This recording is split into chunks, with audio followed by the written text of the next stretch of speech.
In this video, we're going to be using Writecream. Writecream is an AI content generator, and we're going to use it in order to paraphrase some information that we found online.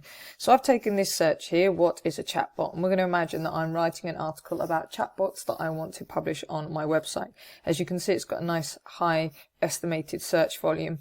But I've got all of these other websites that are on page one. They've got a huge amount of information. What I can do is come over to a really good source. So here I am on Sprout Social.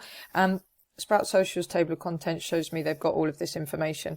I'm going to scroll down and I'm going to take this first part here, what are chatbots, which is a great thing for me to write about in my article in order to be able to teach people. I'm going to copy this information and come back to Writecream, and I'm going to go down to copywriting on their dashboard.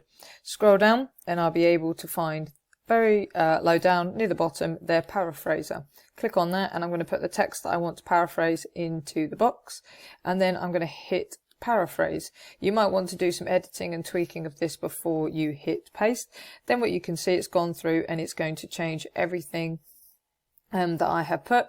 If I like the output, thumbs up. If not, thumbs down. If I want to, I can click again and paraphrase again. But now I've got some information that's paraphrased. I now need to run through a plagiarism checker, and once I've done that, I'll be able to fill it out with some extra information and then put it over onto my website and use this as my first paragraph as part of my article.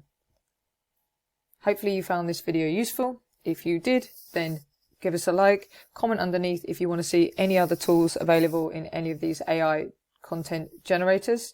There's a playlist on the screen now where you can learn more about blogging using AI content generators, and we'll see you in the next video.